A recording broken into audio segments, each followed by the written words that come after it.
apologize.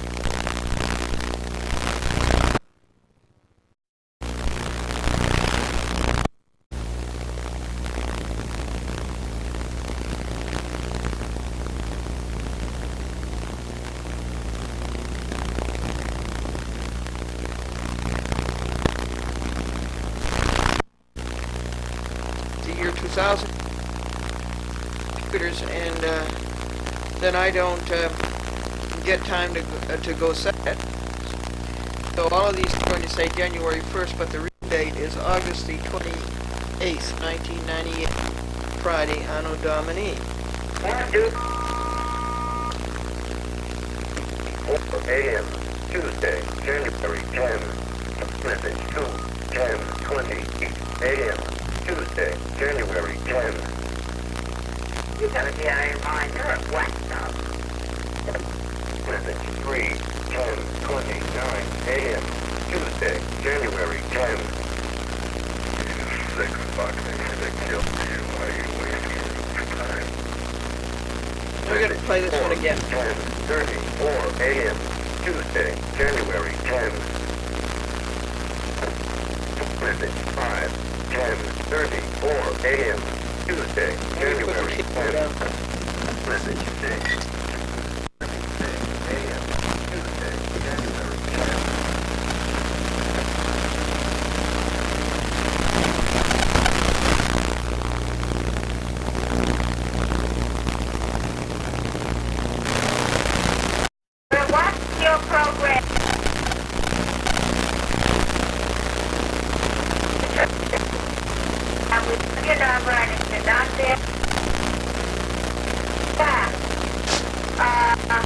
Crooked lawyers and corrupt judges. We will call you back, Glendora. We're praying for you. Keep up the good work. Bye. Message. Thank you. 10:37 a.m. Tuesday, January 10. Here's a bit of lunch, please. Message 9:10:38 a.m. Tuesday, January 10.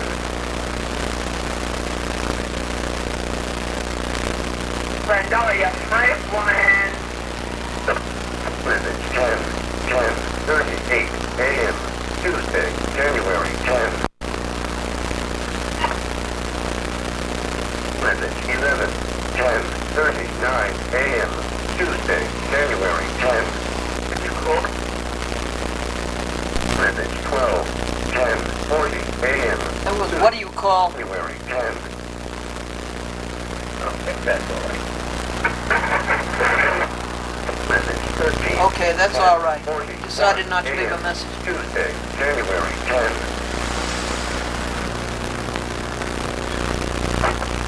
Message 14:10:42 a.m. Tuesday, January 10.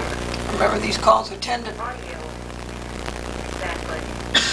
Point. Are you sick? Or are you for real? Are you a man? Why do you wear those gloves? What's with your clothes? I don't get you. What are you all about? I think you're sick. Right? I think you should watch another channel. 10:44 a.m. Tuesday, January 10.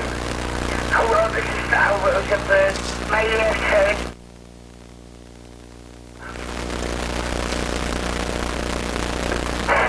Message 16:10:46 a.m. Tuesday, January 10. Hi, can you send a happy birthday to an Eric Sean at 6969 Front Street, Port PA? I I can't get it. Can you? 6969 Stone Street and something. 10:48 a.m. Tuesday, January 10.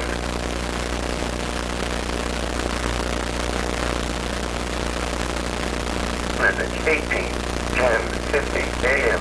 Tuesday, January 10. Hi, Glendora. I wanted to say that I love your show. And I wanted to know where can I buy a hat like yours. Wanted to know where I could buy a hat like yours. Thank you. Bye. Message 10:52 a.m. Tuesday, January 10. Hi, my name is Carol Miller, and I don't have cable, but I occasionally do pet sitting, and I have cable where I am now, and I find your program very interesting.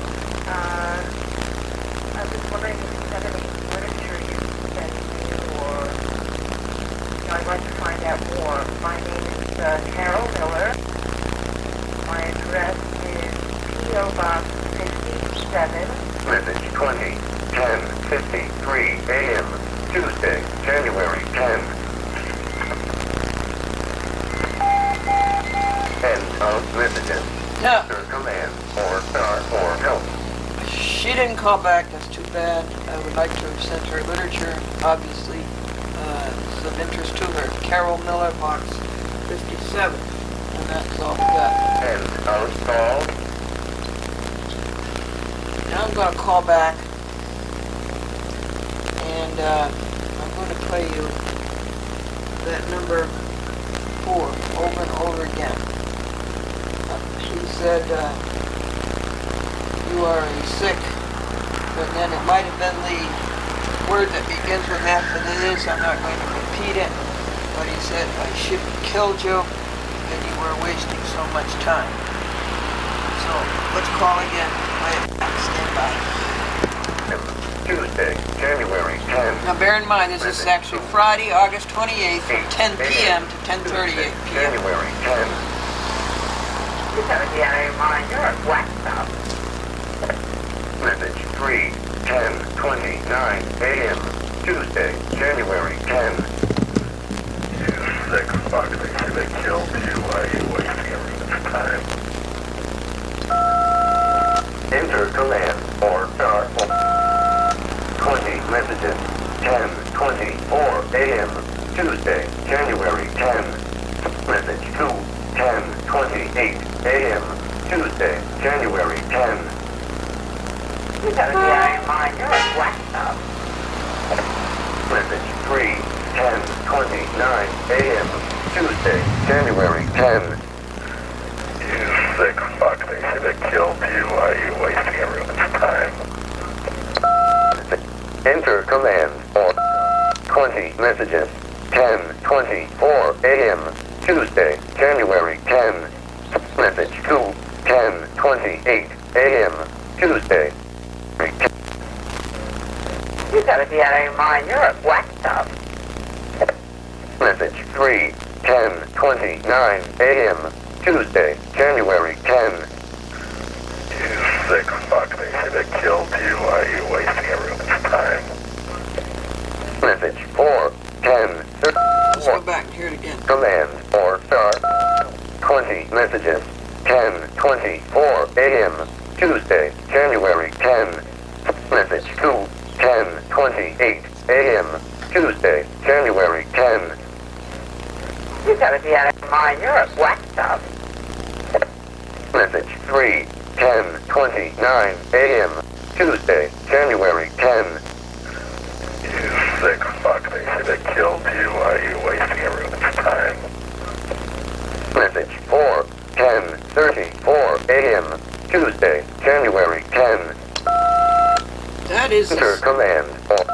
that's the same voice 10:20 that said you're ruining Bruiser January Ken's 10. career. Message You're 2:28 a.m. wasting your time. Here he was. January 10.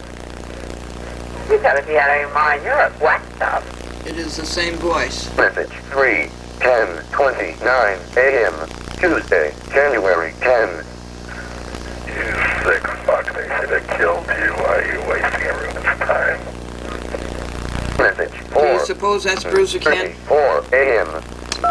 Do you suppose Enter that's an command accomplice or of help. his? Now, I'm not talking about the woman, I'm talking about the man. And I think all of the hang-ups are people who 20 messages. call up. 10:24 are a.m. afraid to leave a message. January calling 10. for a protest. Message 2. 10:28 a.m. Tuesday. But this is January definitely the same voice But you gotta remind you of what stuff? of 6 or 7 or 8 months 3. ago. 10:29 Who was bemoaning a.m. that Bruiser Ken's career was being January ruined. 10. You sick fuck, they should have killed you. Why are you wasting everyone's time? Message 4. I should have killed you. You're wasting Tuesday, January so much 10. time, or everybody's time. The 5, 10, that is the voice, of course, of somebody who has been found to have done wrong, and of somebody who is trying to lie and cover up, and of somebody who is a coward. Also, it's the typical former New York City police cop mind, such as we have in the 70th precinct, to go out and kill people. Glendora, we're watching your program on Cablevision right now, and we're very interested. And we have your number, and if you're not there now, we shall call you back. Crooked lawyers and corrupt judges. We will call you back, Glendora. We're praying for you. Keep up the good work. Bye. Message 8, 10:30 Okay. a.m. Let's go January 10. Here's a bit of luck. eyeball to eyeball.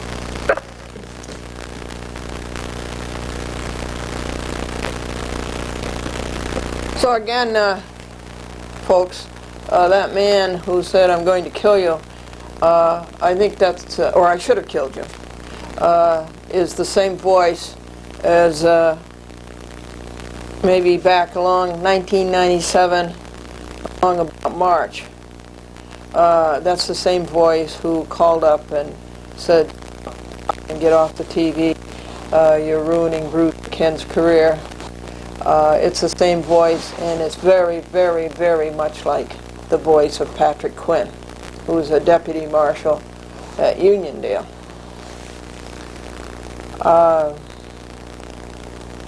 Then there was the one where the man says, "I'm going to kill you." That was along about March, April 1997. So other than that, let's tell you some jokes. Did you get through summer camp doldrums? And John and his wife tried something new this summer. They sent the dog to summer camp, and they sent the kids to obedience school. And Petey said that at his summer camp that the swimming instructor was so sick that they sent out the golf pro to take the place of the swimming instructor. And Petey says, "I almost drowned. The golf pro kept telling me to keep my head down." And Annette said that every summer we send our kids to the most reliable summer camp, the least expensive summer camp that they know of, and it's called Camp Grandma. And summer camp is where the parents spend $1,000 so that their daughter can bring home a 50-cent pot holder. That was Penny. Penny, you want to come up? You got quite a few fans on TV, Penny. And when Harry picked up his kids at summer camp last fall, Harry said to his son, "Were you lonesome?"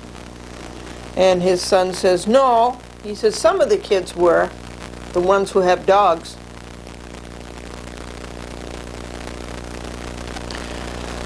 Now, we have a few thoughts here. These cases are all going to be dismissed, would you say? Or don't you like to predict the future? Anyway, assuming they are all going to be dismissed, it's fun just to sit back and watch them go through their excuses to dismiss them and to defy justice. It's not fun to see them betray the country.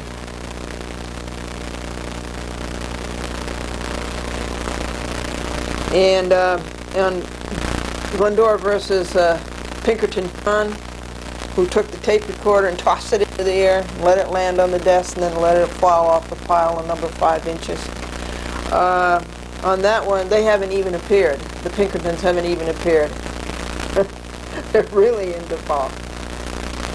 And Godsell missed the 26F meeting for Glendora versus Larry Nevins, another deputy marshal in White Plains. And Glendora presented her lawsuit in good faith, and all of the judges and the assistant U.S. attorneys and, of course, the defendants act in bad faith. They are not good for America, and I have a conference tomorrow with Go, U.S. Magistrate Go in the Eastern District, and I will get an audio tape of that and play it for you. I'm going to amend my complaint and add violence to women. That's a civil right. It has a long, it's Title 42, Section 13,902 or something. And we're working on the civil recall. You know who the actors are. It's the Pinkertons and the U.S. Marshal Disservice, the Fraudulent Bureau of Investigation, and the United States Department of Injustice, and the judges. Those are the people who are acting in concert. It's what you call an association in fact.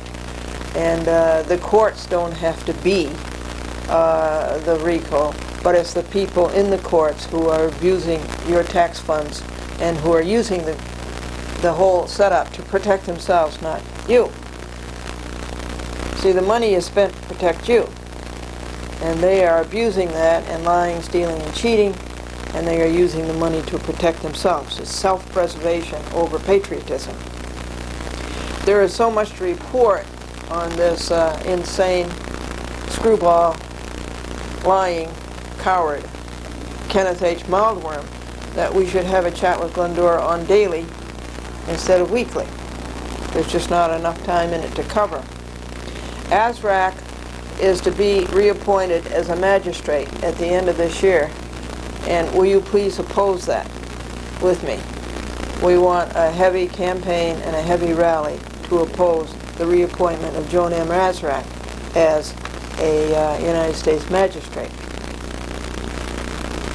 And we have to call the New York Law Journal and see when that's going to be printed in there.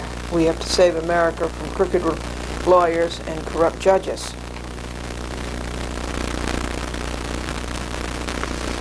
And I think that's all of the announcements.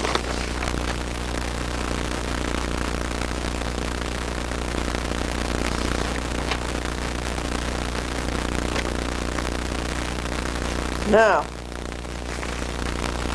we're trying to cover. We got so much to cover here. And Ross, Aileen R. Ross, a United States District Judge, Southern District of New York, Eastern District of New York, excuse me. There were 7 orders that she wrote on 31st, and I answered all those orders on August 9th. And I have read you up through Ross 1. Ross 1 was denying the Pinkertons' motion to dismiss my case because McCloskey, the CEO, and Brown, the president, had not been served. Well, that's just another lack of patriotism. A patriot would have received the summons and complaint and acknowledged that there was a lawsuit and would have waived the necessary cost of serving a summons, but these people are not patriots. They are traitors. So McCloskey and Brown, Pinkerton's detective, acted chose to act as traitors, and so Ross will not dismiss Glendora versus Bruiser Ken on the basis that they haven't been served. Instead, Ross ordered the marshals to go out and serve McCloskey and Brown again. And I'm trying to find out the cost of that. It's about $90 a head, I believe, and I think Brown and McCloskey should pay for that. The United States government should not pay for that. When you are an informer pauperist, the marshals do the service, which is great because we had marshals serving marshals. Wyatt Earp was a marshal. Why aren't these people like Wyatt Earp? Why are they crooks and thieves and cheats? So number 2 was consolidating Glendora versus Bruiser Ken and Franklin's RICO lawsuit against them, Buell versus Mildworm. I am opposed to that. It doesn't cover me for civil RICO, so I am working very hard on a huge, massive civil RICO lawsuit. Right now the research is being done. And also in that order, Ross, number 2 order, she let Azrak and Kwiatkowski go. 2 lawbreakers, 2 traitors to the United States of America. She let them go, saying that they are immune. That's stupid. Section 1983-42 U.S. Code was made to protect us against judges. What protection do we have against crooked judges if we don't have Section 1993, civil rights under color of state? So I've appealed that, and it's in the United States Court of Appeals for the Second Circuit. Number 3 was denying Franklin's motion for summary judgment because all of these crooks have no meritorious defense and never can have. She denied that summary judgment back. I made a similar summary judgment, no meritorious defense, so therefore as a matter of law I deserve summary judgment in my favor. She denied that. That was last week. Number 5 was dismissing the violations to the Fourth Amendment, that Kwiatkowski had to have an oath and a penalty of perjury, and he didn't. You see how crooked these people are? He couldn't because it was all lies. And that Levy had to have a probable cause to issue an arrest warrant. Well, he didn't. And these are 2 violations of the Fourth Amendment, showing that therefore Azrak has no jurisdiction in this crazy, fake, trumped-up, hoax criminal case, quote unquote. Now here is number 6, and I'll try to get that through today with you, so that we can go on to Cassidy's appellant's brief, showing the stupidities of the trial, the fake trial, and that both Franklin and Glendora should be acquitted. And I'll read you Cassidy's brief on that. It's very good. And then what's going on this week is Glendora's opposition to a summary judgment by the Pinkertons. Very dumb paper, and I'll have to read you that. It's already about 60 or 70 pages, with about 30 more to write.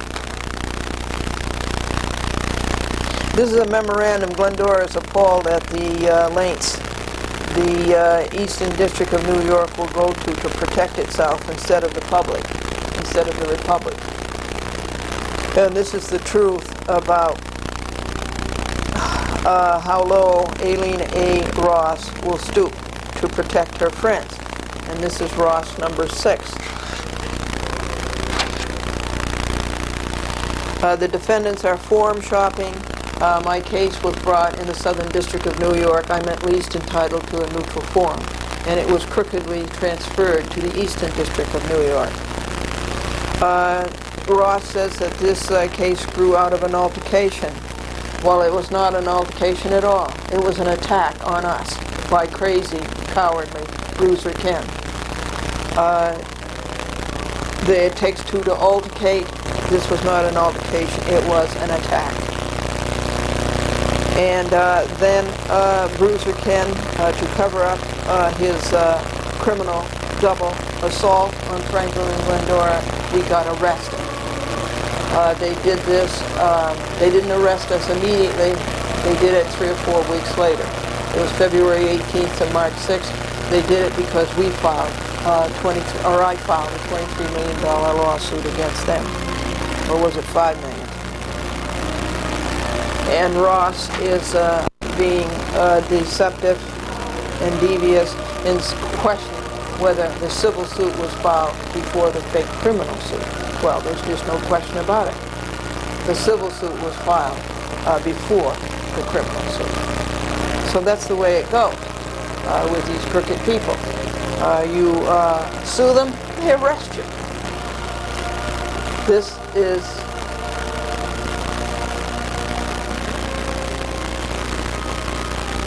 deterioration of the United States of America. It is in bad hands. The marshals, the FBI, the Pinkertons, the judges, the magistrates. America is in bad hands. And we have to save America. It was Bruiser Ken who should have been prosecuted, but he has been protected by the judicial family.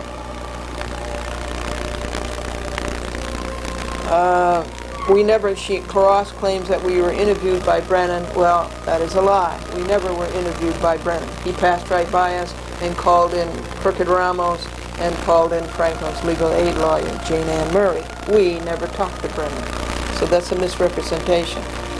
We did not break any law. The lawbreaker was protected by the judicial family of the evil Eastern District of New York and has orchestrated, I think it's 2,380 lives.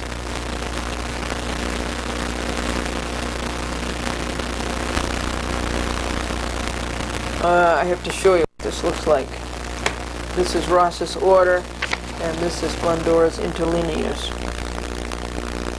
And everything in it is disputed. Ross says, accepting plaintiff's factual assertions as true for the purpose of this motion, plaintiff's claims must nonetheless fail because the defendants in this case have absolute immunity. No way. That is such an adulteration of America. That is such an adulteration of America. No wonder these judges are so bad. No wonder these people who work in the FBI and all of these agencies are so bad. They think that they have immunity. They do not have immunity. And so thinking that they have it, they go out and do all of these outrageous things, thinking that they will be excused.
Kept telling him to keep his head down.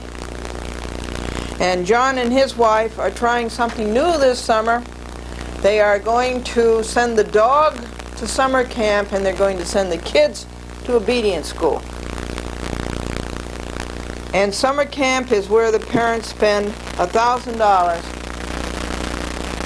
so that the daughter can bring home a 50-cent potholder. We are reading to you about the crooked judge of the week, corrupt judge of the week, and he's been so for many weeks. This is the third week on this series that his paper is not signed, It is not in order until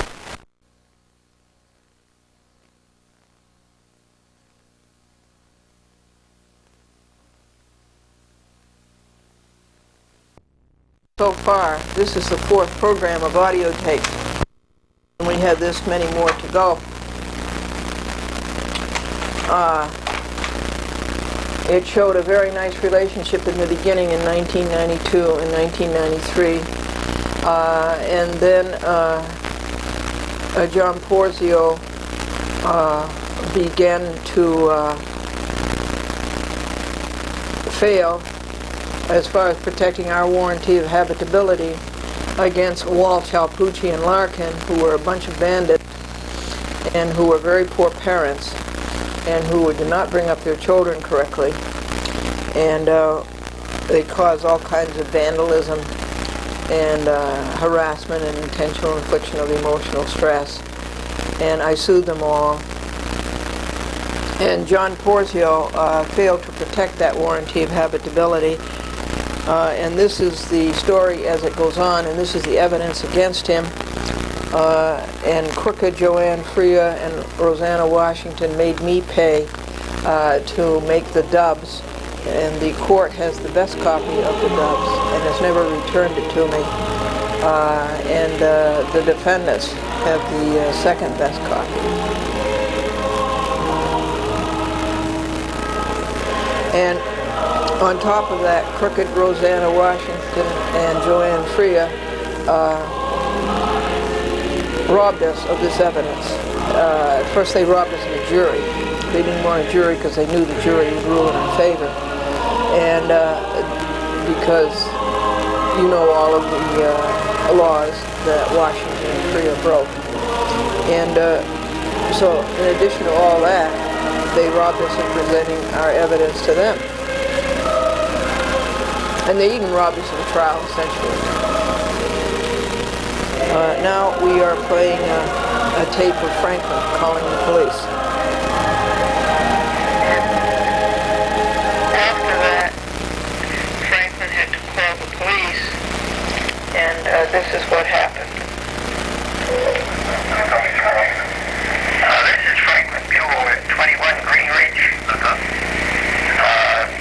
We have a storage bin in the cellar with a padlock on it, and I just went down to go into it, and the lock was tampered with. Apparently the system you know second side.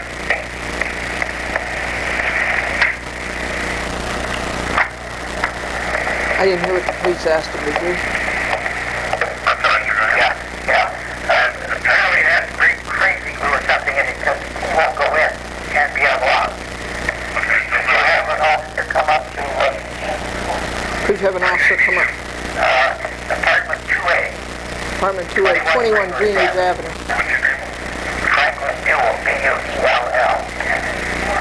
This happened once before. They put crazy glue in our front door lock, the door to our apartment. That was maybe 3 or 4 weeks ago. Okay.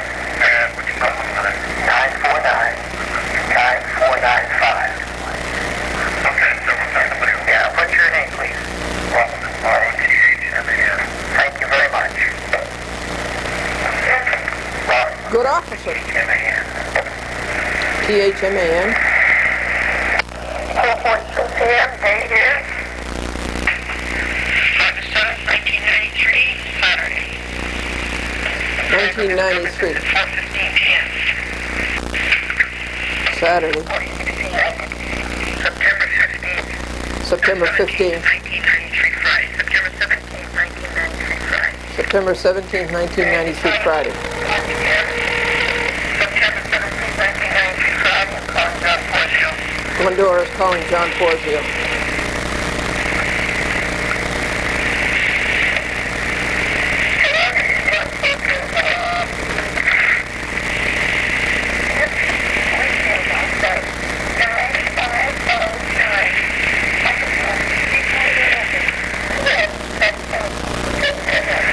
Porzio recording. I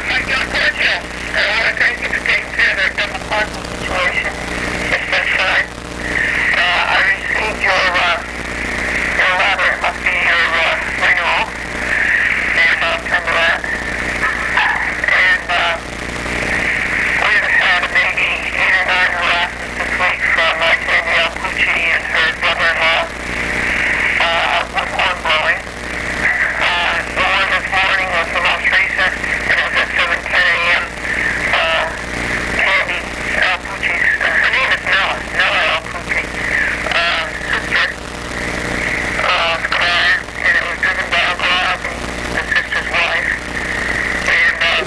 precious husband? When he came into the yard, he turned the horn, and he hollered to her. They did his all the time, hollering from the ground to the window up to the second floor, from second floor to second floor. Anyway, and when they left, he picked up candy, and just they waited until he got right under our south bedroom window, and here's what happened.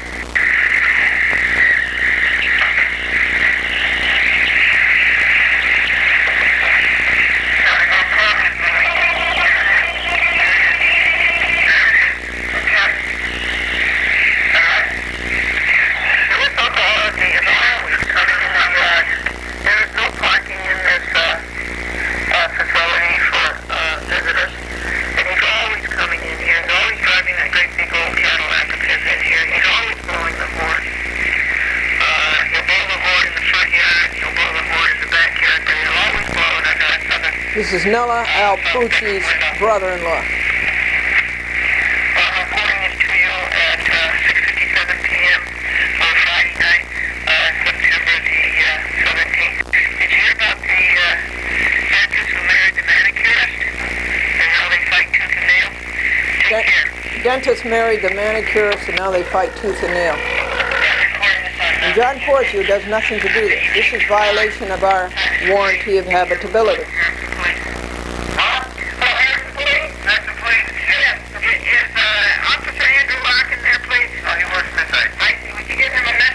Harrison Police. This is Glendora, and as you can see the time is 4:18 p.m. And Officer Larkin's son, Kevin Larkin, is making another disturbance. Where are you calling from? From Glendora. And this is only 1 hour after we had the White Plains Police come and see Kevin. Where are you calling from? This is only 1 hour. Dodge. We had the White Plains. This is only 1 hour. This call's being recorded. This is only 1 hour since we've had the White Plains Police come and tell Kevin. Hello, can you hear me? Okay, could you make me Chief Klein, please? Chief Klein, please? Well, it's being recorded on this side, too. Chief Klein, please. Ma'am, I can't understand. What's the Chief Klein? See, I can't understand. Harrison Police, bad. Very bad. Please. Hello, ma'am. Chief Klein, please. I'll see if he's in. See, he didn't want to listen to the complaint. This was a complaint to Kevin Larkin's father, who is a Harrison policeman, that Kevin Larkin was creating another disturbance. Okay, that was 4:19 p.m. and that was a deliberate dereliction of duty. The officer should listen to the complaint. He refused to listen to the complaint. He tried to make believe that he didn't understand that I should have been complaining to the White Plains Police, and I'd already complained to them.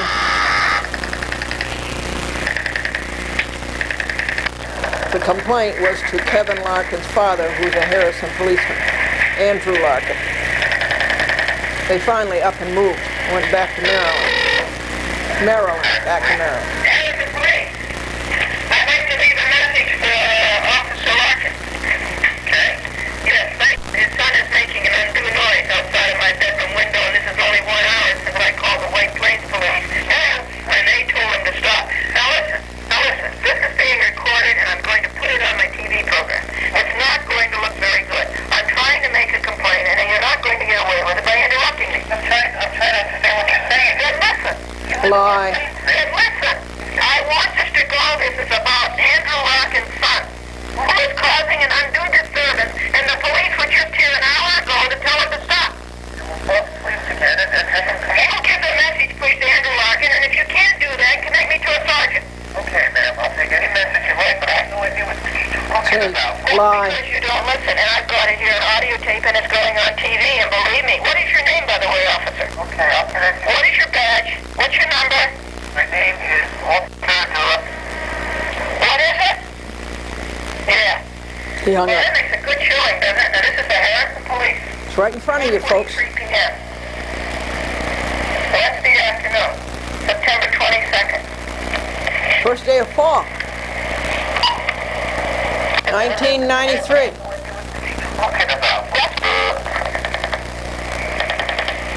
Lie. I don't know what you're talking about.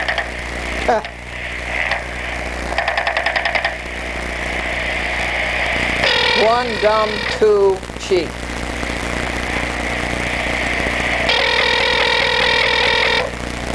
This is the evidence that Rosanna Washington would not let us present to a jury, or to her. Oh, now they're not going to answer the phone. Now they pick up and don't answer. Harrison Police, now they pick up, put the phone down. They don't answer.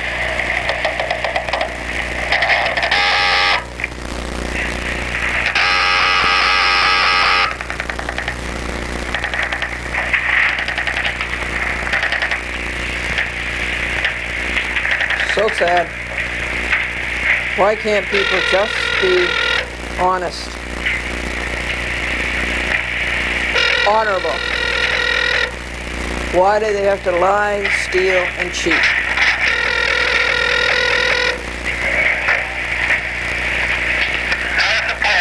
What is your badge number, officer? What are you talking about, man? Okay, let me tell you something, okay? Strike. This program of mine is seen in Manhattan, 21,000 Westchester, plus Harrison, plus Portchester, plus Nassau County. And this is going to be a great image of the Harrison Police. The first time I spoke to you. I bet it is, okay? What is your number? My badge number is 67. 67, and your name? What's your castle? This is the first time I spoke to you, man. All right. I want to leave a message for Andrew Larkin. Okay. And I want Andrew Larkin to know that his son, okay, Kevin, is causing an undue disturbance outside of my bedroom window, and this is only an hour after I called the White Plains Police, and the White Plains Police told him to cease and desist. Okay. Okay, thank you. What the hell is this? My name is Glendora, Glendora. Would you like my number? Oh, that's fine, Glendora. I'll leave the message for Andy. Thank you. Officer Newcastle, goodbye. Finally! That's what it took. Say it again, please. Well, I came down the street, they were boys rolling out the corner of Rutherford. Franklin, when I was coming down the street, there were boys at the corner of Rutherford. Came down where I was.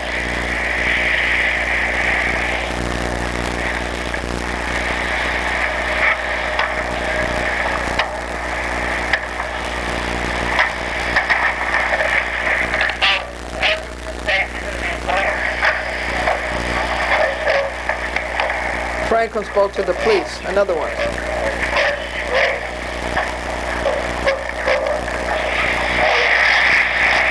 You really can't hear.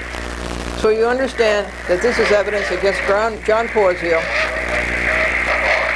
a greedy landlord who did not protect our warranty of habitability, our right to enjoy peaceably. And this is a recording of Franklin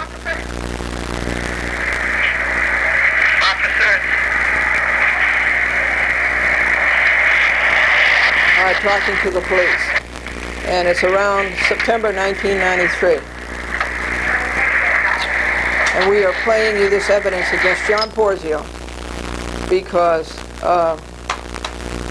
Rosanna Washington robbed us of presenting this evidence. This is the police coming. They have come.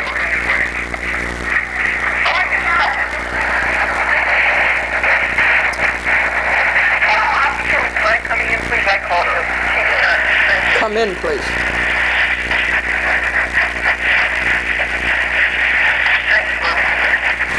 Thank you. Come right in.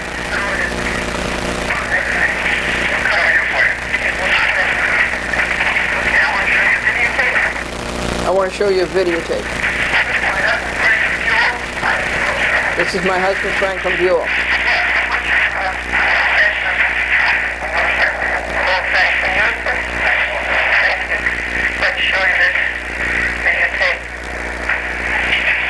I'd like to show you this videotape.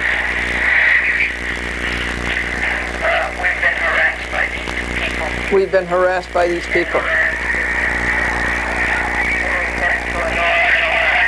With intent to annoy, with no legitimate purpose.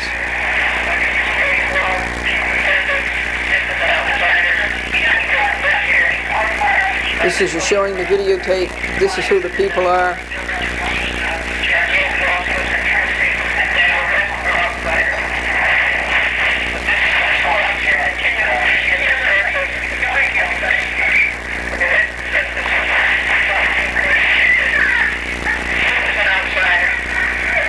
This is the noise that Kevin Larkin is causing by bringing 8 or 10 kids onto the property, throwing the ball against the wall of a building D.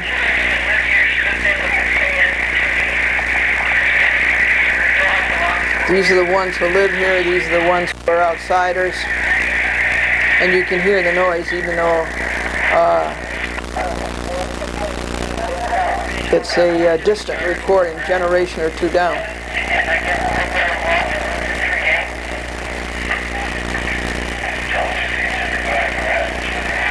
This is Franklin talking. Police said that they will file a report.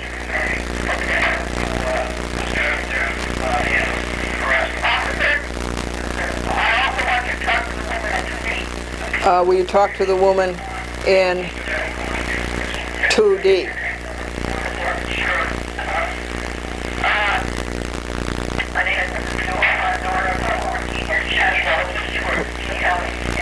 Glendora, Glendora.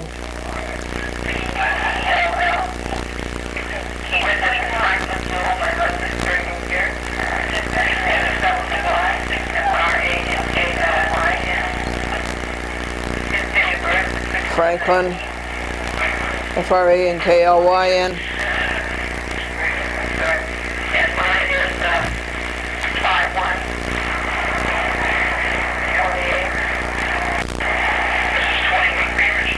'21 Greenridge. And this harassment went on for 4 hours in the afternoon. And it was videotaped and it was shown on TV.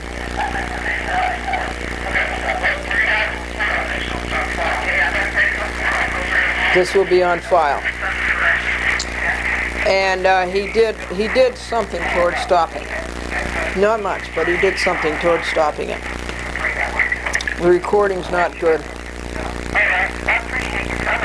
I appreciate your coming, officer.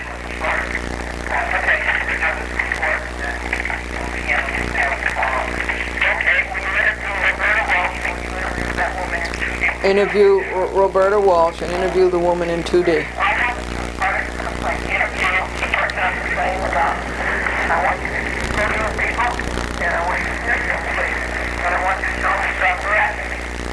Stop harassing me. They would come up to my window and they would harass. Then Nella Alpucci came home and used obscene language as always. I got a good videotape of that, and I played that on TV. And I played it to you on as evidence. But Rosanna Washington did not want to look at it because it's a prima facie case.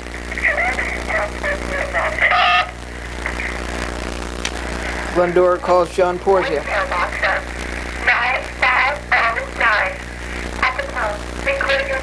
John Porzio answering machine. John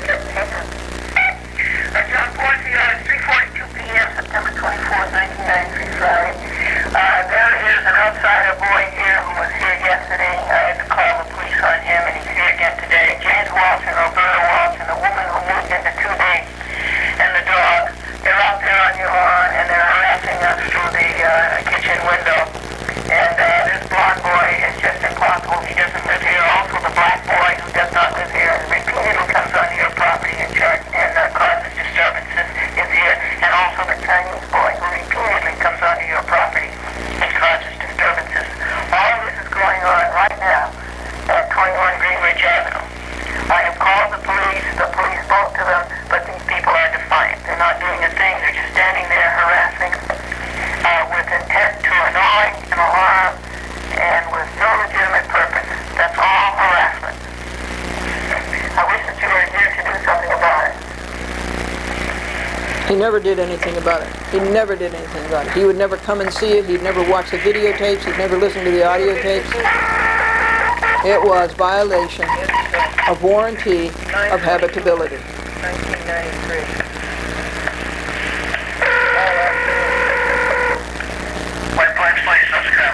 Yes, I want an officer to come to 21 Greenridge and stop this harassment of us.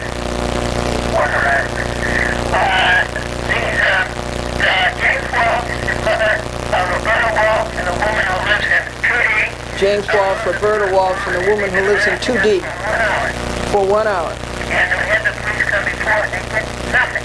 After the police left, Police came before, did nothing. now this has to stop. Has to stop. Intent to annoy and to alarm with no legitimate purpose. Intent to annoy, alarm with no legitimate purpose. We'll send somebody out. There'll be a slight delay, but they're changing the guard. I understand. Apartment 2A, 21 Greenridge Avenue. The next audio tape is the 488. There's a lot of Porcio in here. Notifying Mr. Porcio that our property was vandalized. Our garden was vandalized. And our garden the date is October the 3rd, 1993. October 3, 1993. The problem with the tape, the reason I can't play it for you, is that the tape is off the track.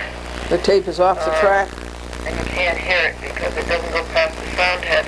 You can't hear it because it doesn't go past the sound head. To take the tape, the cassette all apart and rethread it. Have to take the tape all apart and rethread it. Glendora and Franklin talked to John Porcio about Roberta. And Nella's sister was abusive, insulting, and abusive Nella's and profane. sister was abusive, obscene, Her sister blew the horn 12 times. It is the breaking again of 4 laws of White Plains. Breaking of 4 laws, White Plains Noise Ordinance, Insulting and abusive language. intentional infliction of emotional stress, Disturbance. And 4 harassment. Breaking of the motor vehicle law. That is not what a horn And also breaking of the motor vehicle law. That's not what a horn is for. Darlene Bishop called. She would be a very good witness. She was the Darlene Bishop is a former tenant. apartment 1A instead of my taking it. She took it a month before I took apartment 2A.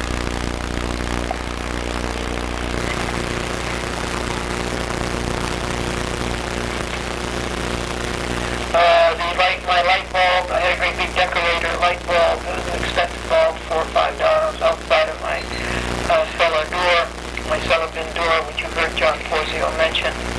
And it was stolen. It was stolen, of course, by Nella L. Pucci. The light mysteriously appeared behind the dryer 2-3 days later. So there's a lot of Porcio on this tape, but it can't be played because the tape is off the track.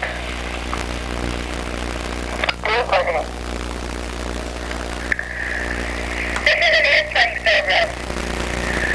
What does that have to do with what I just said? You don't need my name. 21 Greenridge, John Porcio. The dryer is broken. I knew it was falling. What did I tell you the first time you were at the fine, whatever. Are you finished? No, but you are. No, but you are. Are you finished? No, but you are. John Porzio's answering service. Call over and we're at home. We need a dryer. And he stopped his answering machine. I'm not going to call him. I didn't call. It's been recorded. I'll play it for him on Monday. Okay. So he gave up the telephone answering machine because he didn't want to do what he was being paid to do by the rent. He did not want to do his duty.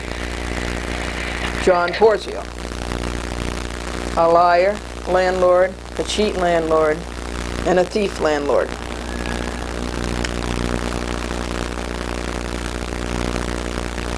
We have to change batteries, I believe.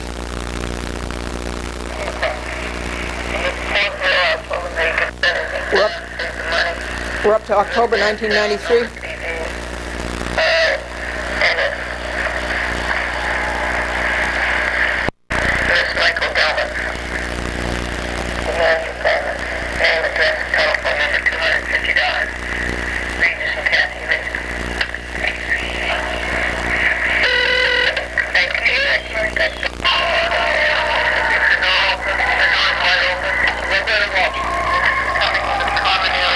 know that noise is coming from Roberta Walsh's apartment. October 10, 1993, Sunday.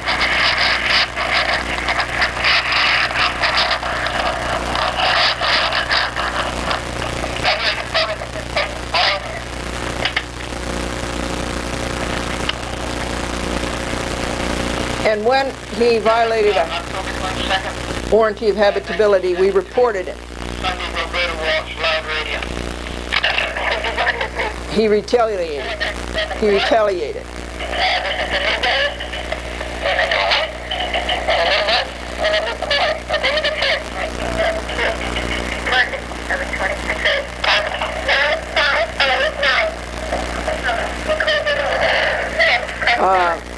And then he brought a baseless lawsuit and broke more laws. Unfortunately, two crooked judges were on the case, Joanne Freer and Rosanna Washington.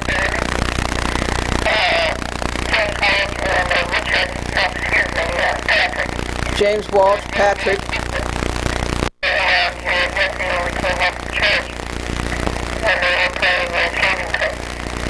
and they were, it was on Halloween morning, and his sister was showing them something about Halloween with the shaving cream. And when we came back, there was shaving cream all over our windows, and there was an egg that had been broken up against our white door.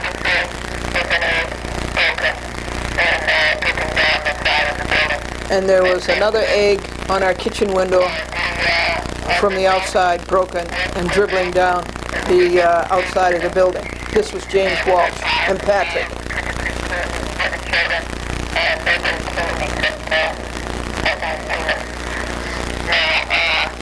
We bought a lot of trick-or-treat candy, but the children didn't come and use it up. Only about 13 or 14 or 15 came.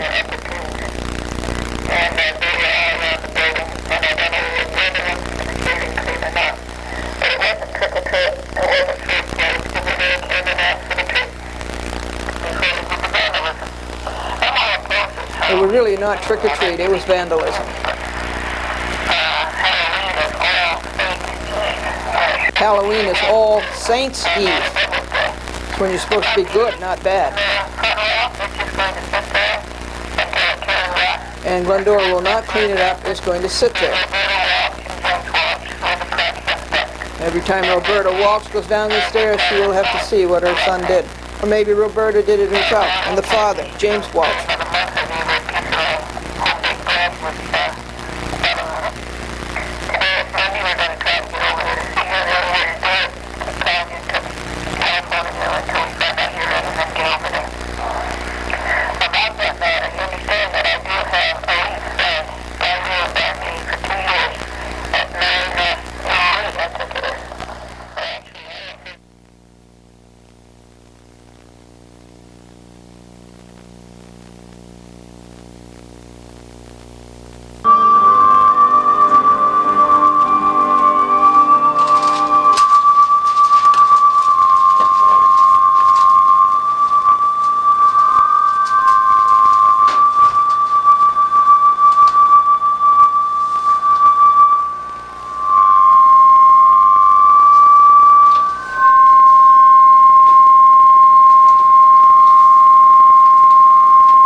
windshield wiper that will not hold a parking ticket.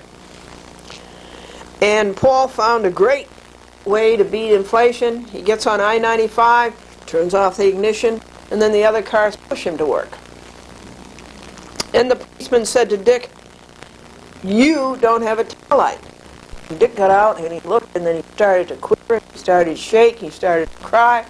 And the policeman says, "Wait a minute." It says, "It's just a taillight, it's not that bad." And Dick says, "Yeah, but where is my wife and trailer?"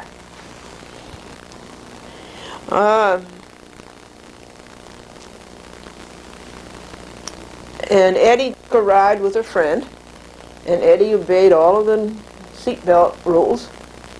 And when they came home, Eddie unbuckled the seatbelt, and he unbuckled the shoulder strap, and he unbuckled all of the other belts. He got out of the car, and his pants fell down.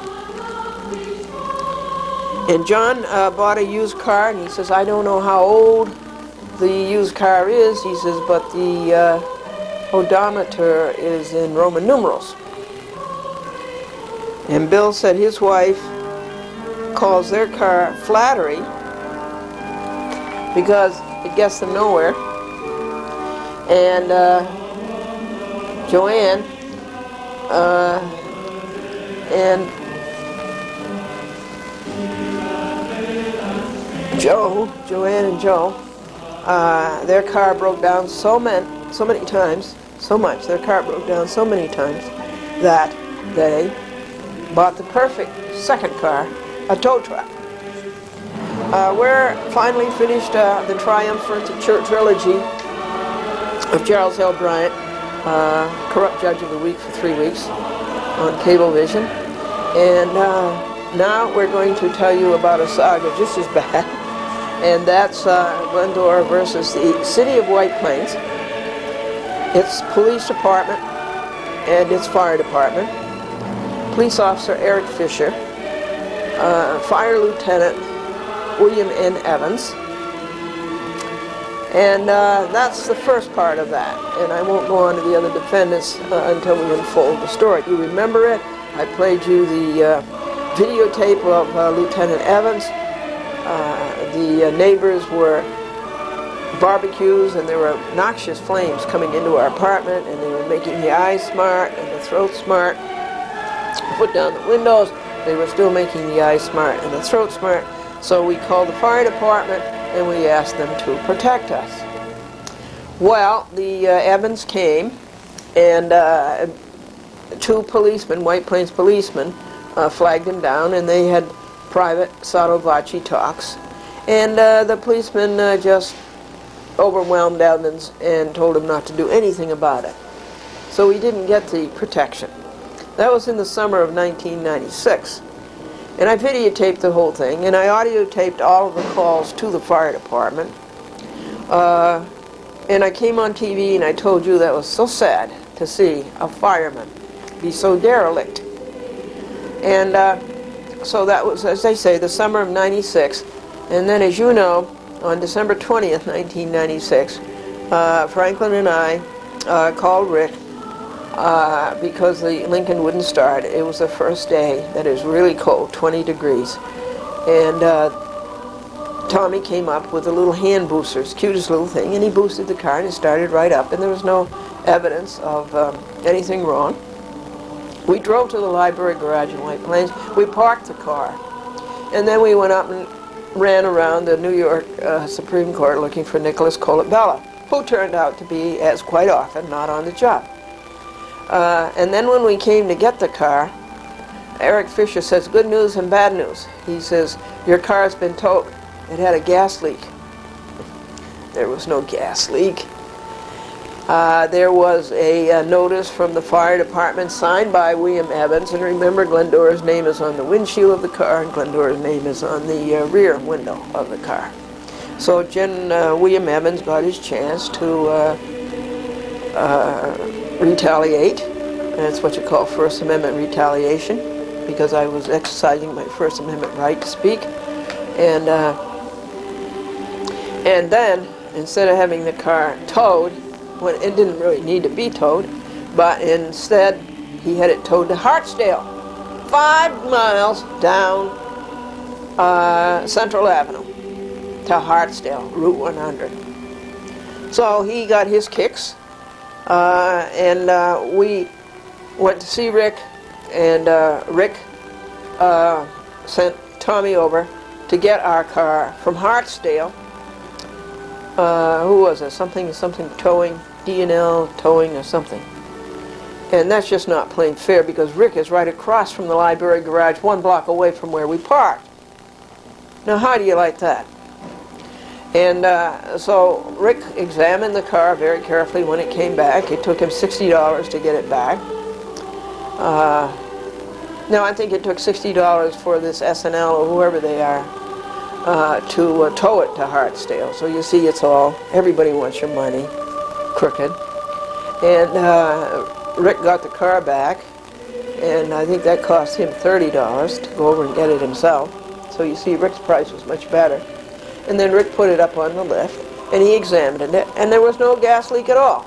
Of course there wasn't. There never was. And Evans had put sand on the parking space, 2 parking spaces, but there was no gasoline underneath the sand. I hate it when firemen like that. You know, I have a lot of respect for firemen. I hate it when they do things like that. And policemen, too. And so Rick wrote out a report that there was no gasoline leak, and he looked at it for a half an hour, and he kept it for another half hour. And then when we got through, we parked it across the street on Fisher Avenue down by the White Plains Post Office, and it stayed there for another 2 hours while we went back and did some more court work. And there was no gasoline leak. So I sued Lieutenant Evans and Fisher and the City of White Plains and the Fire Department and the Police Department, that's Dolce. And I sued Evans. And I did that in the United States District Court, Southern District of New York, White Plains. The chief judge of such court got a hold of the complaint, and he dismissed everybody but Evans. He really thought I had a good cause of action against Evans. So, of course, I appealed the dismissal of all my other defendants. And, of course, the Second Circuit doesn't do anything to help you. The Second Circuit doesn't do anything for justice. They always side with the crooks. United States Court of Appeals. So they dismissed the appeal. So I was left with Evans. And the case went to Harold Baer, Jr. at 500 Pearl Street, Foley Square, Center Street, Manhattan. And I liked Baer. And I thought he was going to be good. But then he got testy, and he slammed his hand down on the table and said adjourned. And so then he transferred the case to White Plains. That is not fair. Guess who's going to win?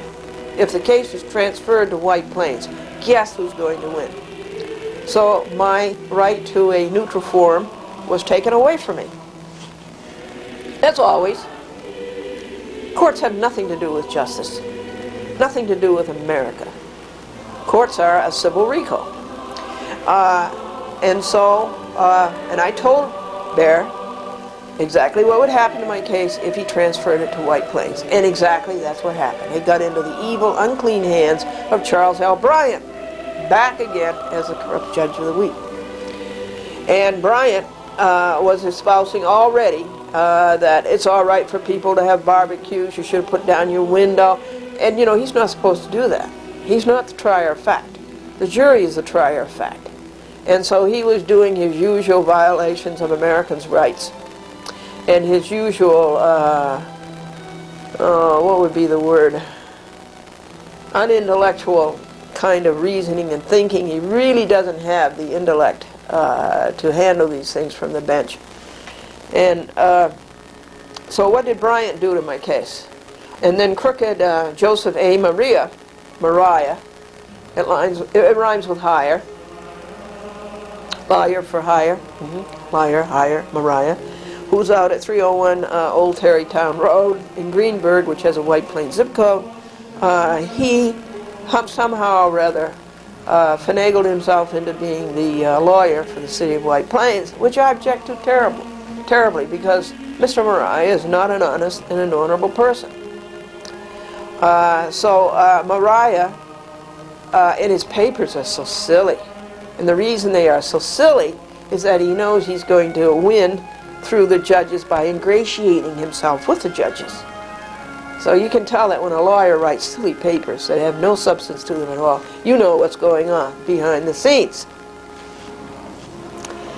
And so I made a motion to finish discovery. Mariah lied all the way through discovery. You know, he wouldn't give the admissions, he wouldn't give the interrogatories, he wouldn't give the depositions, he wouldn't let me visit the scene, he wouldn't, everything. He had seen my videotape evidence, which I played for you, and of course that just clinches the whole thing. Well, Brian, of course, would never look at the videotape evidence because he didn't want me to win. He wanted his buddy, Judge's pet, Mariah, to win. And so Brian had a conference, and Brian didn't let me know that it was a conference and that I had to be there. And so behind my back, Brian dismissed the case, exactly what I told Judge Bear would happen in White Plains. Well, I'm not going to let that happen. We are Americans. We are entitled to a republic. We are entitled to justice. And so I brought the case to the Supreme Court, to the state of New York, to the county of Westchester. John P. de Blasi was the Justice of the Supreme Court. And I added 3 defendants. Guess who they were? Charles L. Bryant, Harold Baer Jr., Joseph A. Mariah. Now Joseph A. Mariah is no longer a lawyer for the city of White Plains. He is a defendant, and he has to appear pro se. He is a co-defendant. Well, this case, let's see, Mariah moved to dismiss. Glendora wrote this many pages opposing it. Dunphy spoke up for the city of White Plains, its fire department, its police department, police officer Eric Fisher, and Fire Lieutenant William N. Evans. And he made a motion to dismiss. And I made an opposition to it that was this big, and I handed in the record, which was this big, and that's a lot of money for a poor person to come up with for the printing. And we had to hand deliver it because the postage was so much. And then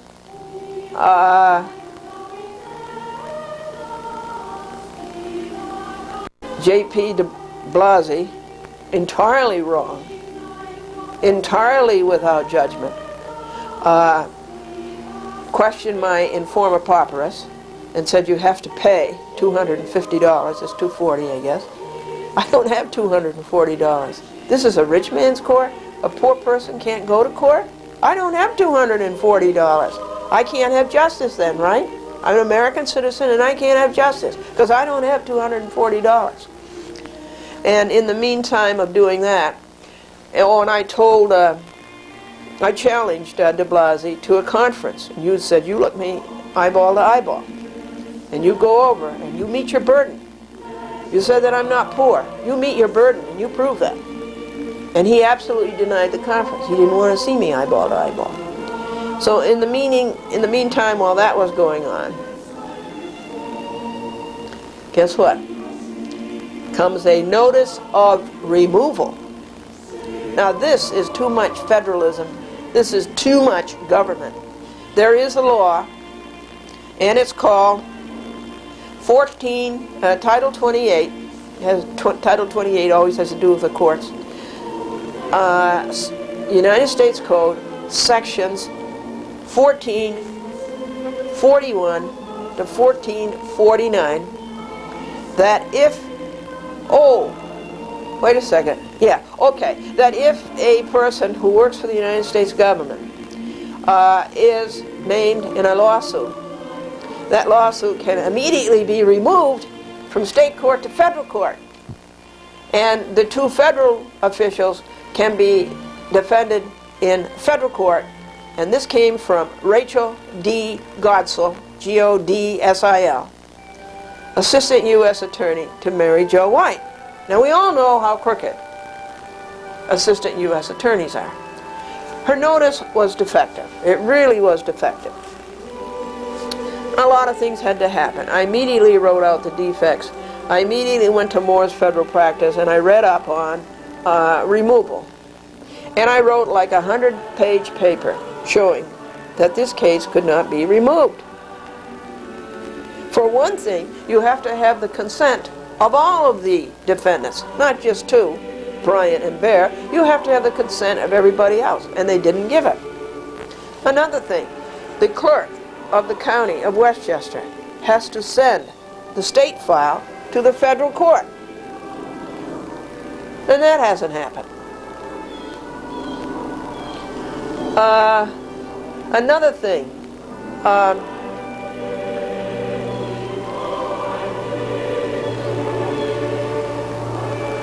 de Blasio goes on making orders ad infinitum as if he had jurisdiction over the case. He lost jurisdiction over the case on July 22nd when it was removed. They don't have to say, we want to make a motion to remove, we want you to consider it, we want you to grant it. The feds don't have to do that. Instead, the feds should say, notice of removal. Isn't that terrible? That's an old law, too. I think it goes way back to 1789. That's really queer. And it's too much federalism, and it's too much King George III, and it is not America. So the judge on that was a guy named Alan G. Schwartz, unfortunately another former U.S. attorney, and you know what U.S. attorneys are like, assistant U.S. attorneys.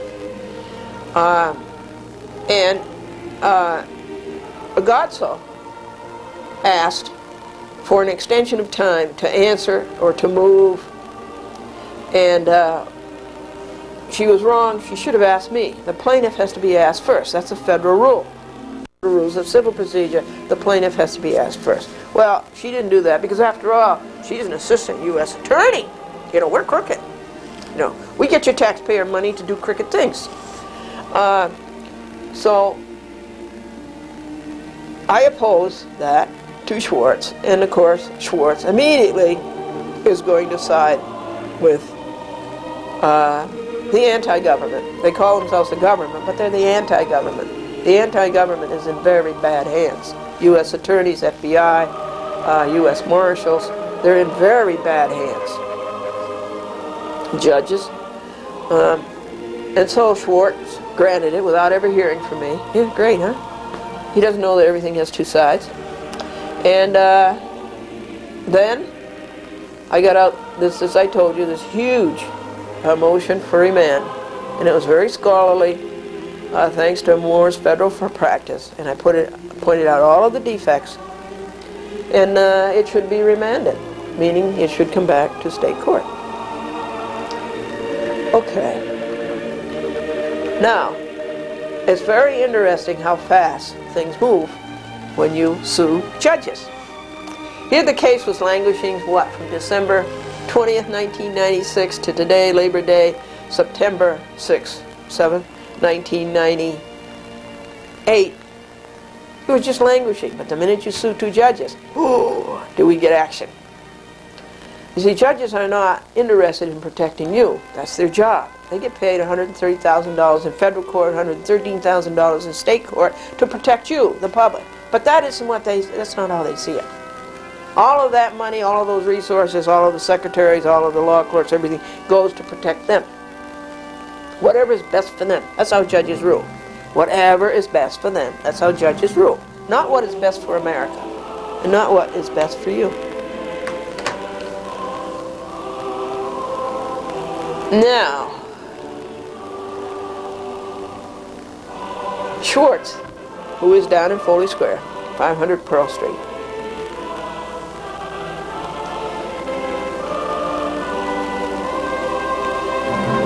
Transferred the case to White Plains. The same thing that Harold Bear did a year ago. Now, isn't that stupid?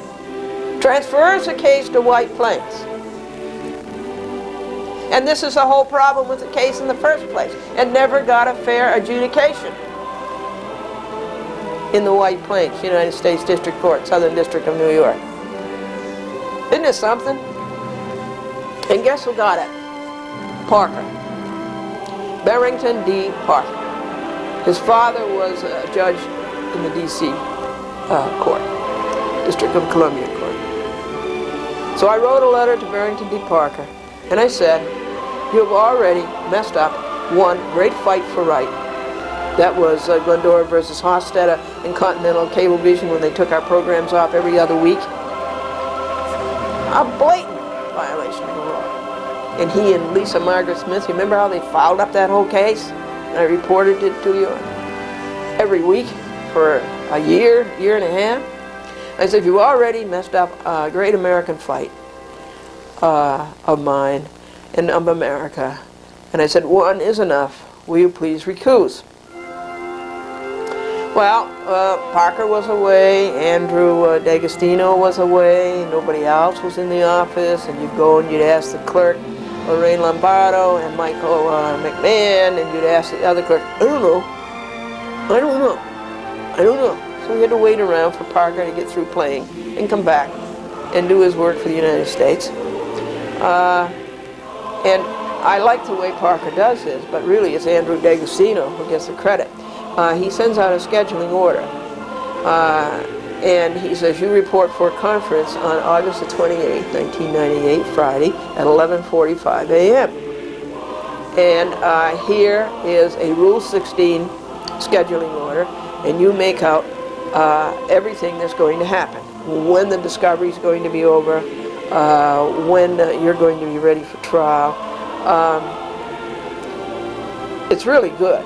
It's really good, and it gives you some confidence in the United States District Court. So that's a good side of Parker, or Andrew. Andrew had broken his little toe, by the way. He was in misery. Little toe went out that way. Yuck. And so finally they got back together and made a semblance of being at work. And I wanted the state court file to be sent to the federal file. I wanted de Blasio to realize that he didn't have jurisdiction any longer, and de Blasio was going on making orders ad infinitum as though he had jurisdiction, and they didn't know it. I had to tell them. A pro se had to tell a judge and a law clerk.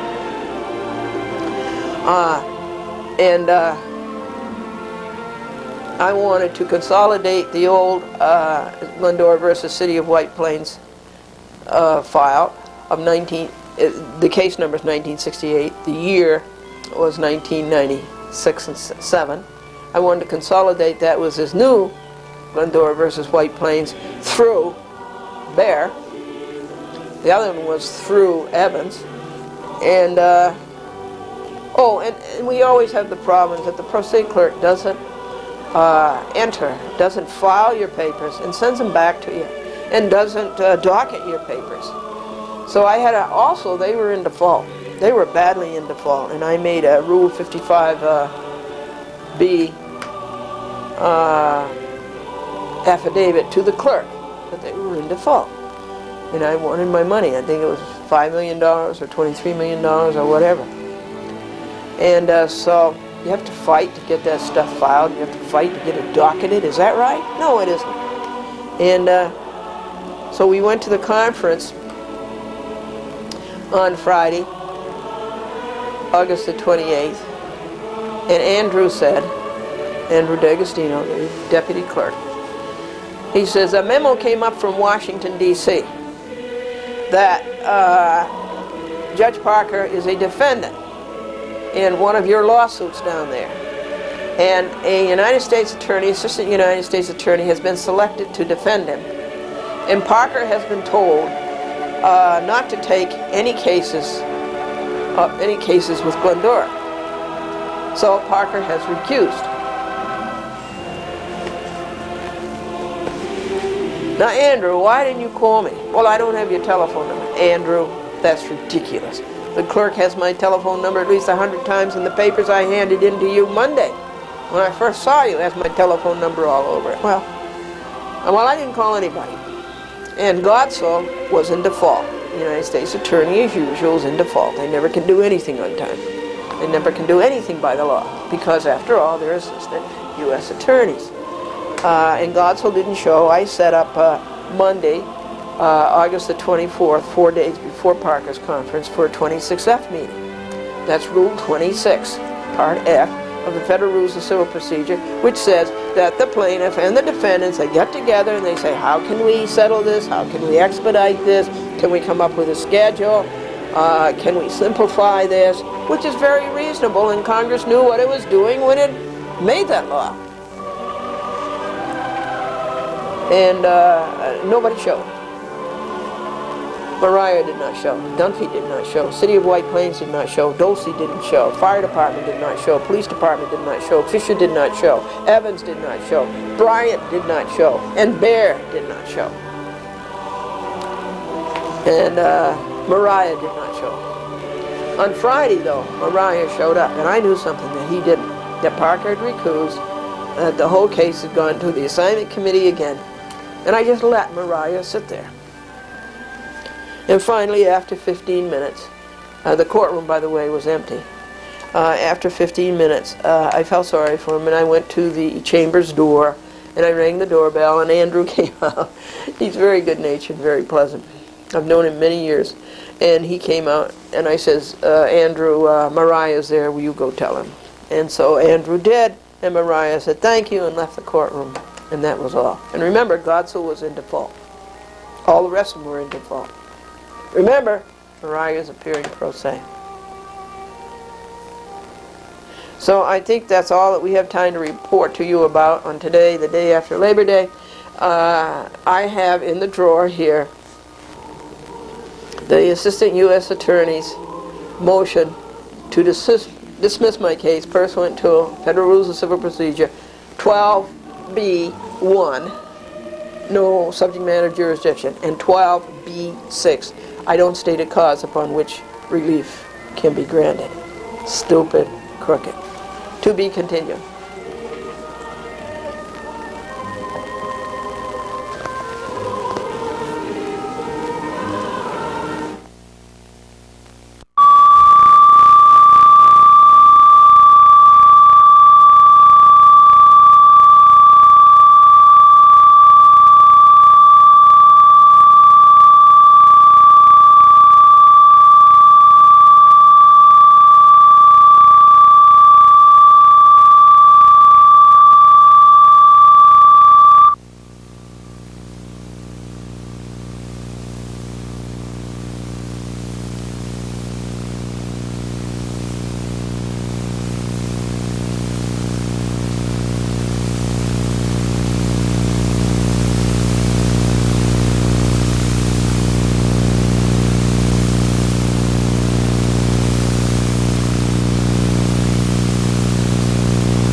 Do you represent?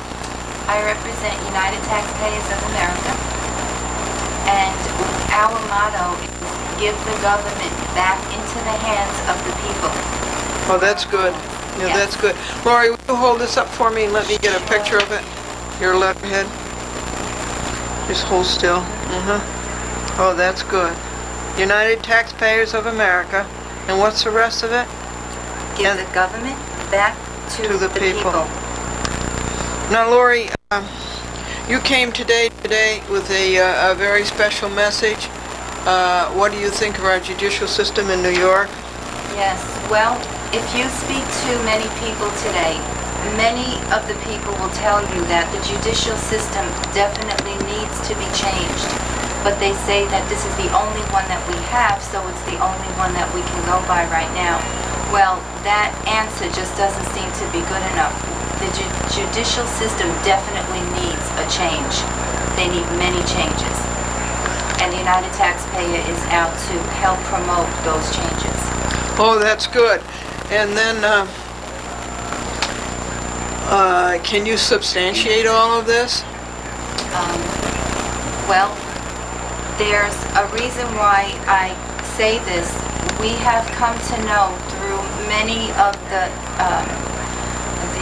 documentation that comes across our desks in the United Taxpayers, there are many innocent people that are being put in jail. There's also documented proof that there have gone before the courts and the courts refuse to let them out. The reason for this is that the jails become a money-making proposition. You don't mean it? Really? Yes, this is true. They have become a business. They're selling people for dollars? Absolutely. And they don't care today if they're innocent or guilty. Many innocent are in jail. It's a known fact. We have documentation of cases where people, they show that they don't belong there, but the courts refuse to let them out. And their reason?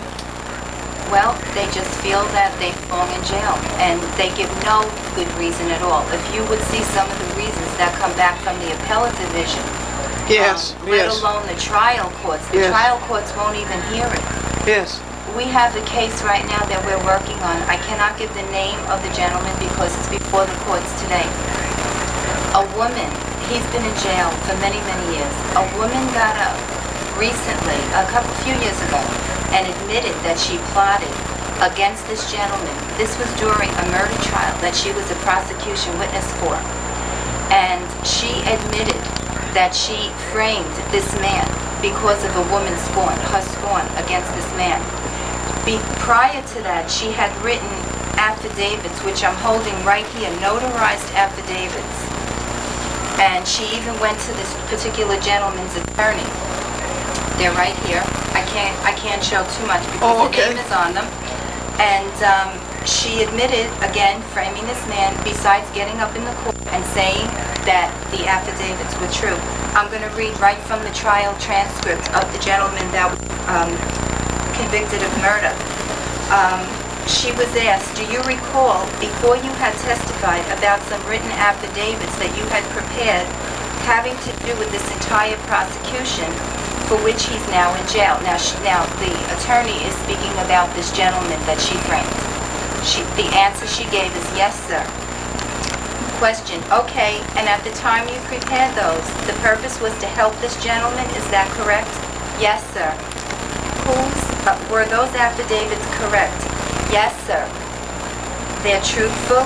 Yes, sir, 100%. Now, when this gentleman put the court minutes, which is documented proof, before the court to have a hearing, he was denied. The answer that came back to this gentleman was that this witness was not credible. Yet the prosecution used this same girl to put this particular gentleman that she was testifying for the prosecution behind bars to have him convicted of murder. Oh. They don't want to let people out because it's a money-making business. We have proof here. It's an article that I have. It's called, I'm going to hold it up, Everybody's Doing the Jailhouse Stock. Just a second. Let me get a close-up of that. It was in USA Today. USA Today. Yes, and the date on it is June 5th, 1996. And it tells all about jails being a money-making proposition. Really?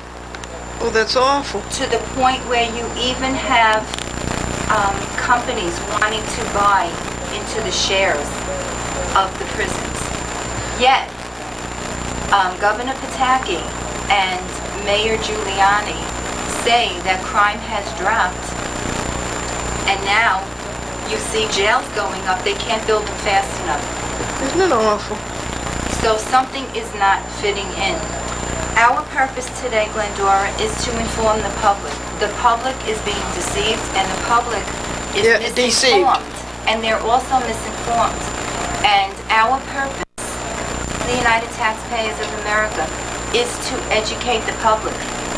Because it's just a matter of time. We all have children. And it's just a matter of time when each and every family will be affected, whether directly or indirectly. And someone that they love will be put behind bars. It's just a matter of time. And somebody who is innocent. Yes, it doesn't mean guilty. It could mean innocent also. You have a meeting with the Lieutenant Governor. Yes, proposed meeting is September 16th. We've had meetings with her before. We've sat and we've had lunch with her. We've discussed many of this, much of this, and she's in agreement with us. What we ask is that if anybody would like to join our cause, I will give you the number. We would love to hear from you. Okay. United we stand. There's power in numbers, and if the taxpayers unite, we will have the power because the votes will be there, and the politicians will listen to us and hear our voice. The number, if you would like to get in touch with us, is 1-800-840-2228, code number 77, and just ask for Lori, and I will definitely get back with you. We'd love to hear from you. Lori Galgano, thank you for coming and telling the people you are right, and we need you. We want your support, and we need to give you our support. Thank you.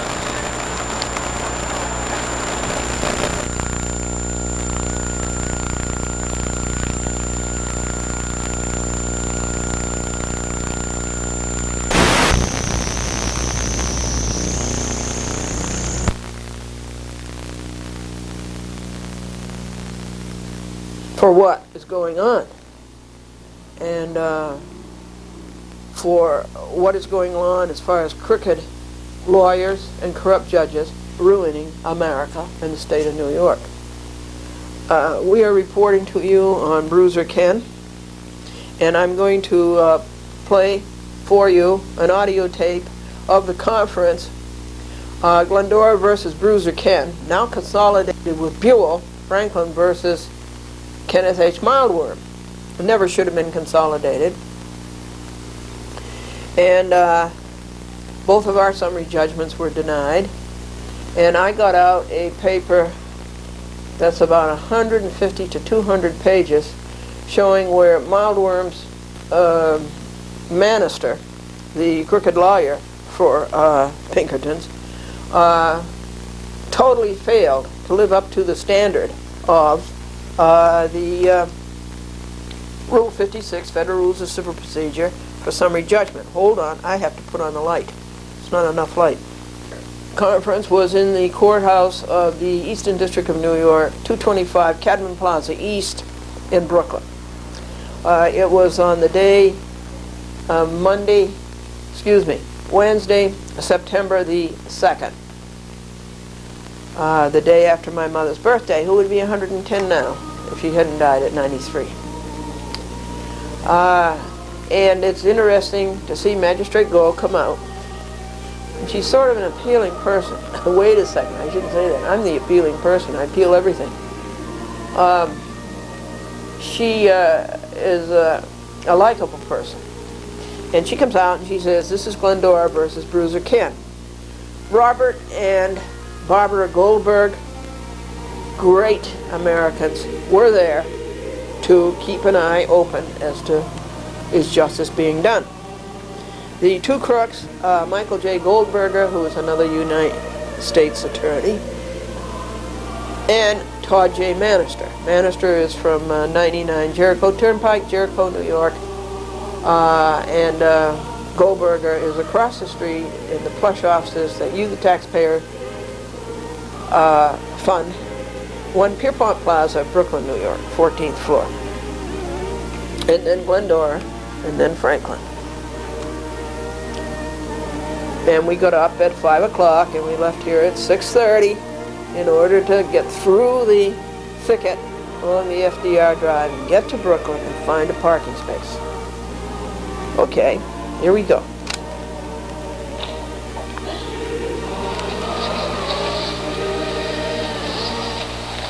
Glendora versus Bruiser Ken at docket number 97, CV1131. Louder. Will the parties please state their names for the record for the plaintiffs? This is Plaintiff Pro Se Glendora. Franklin Buell. And for the Franklin Buell. defendants? Michael Goldberger, Assistant United States Attorney for the federal defendants. Robert O'Brien and Associates by Todd J. Manister. Goldberger and Manister.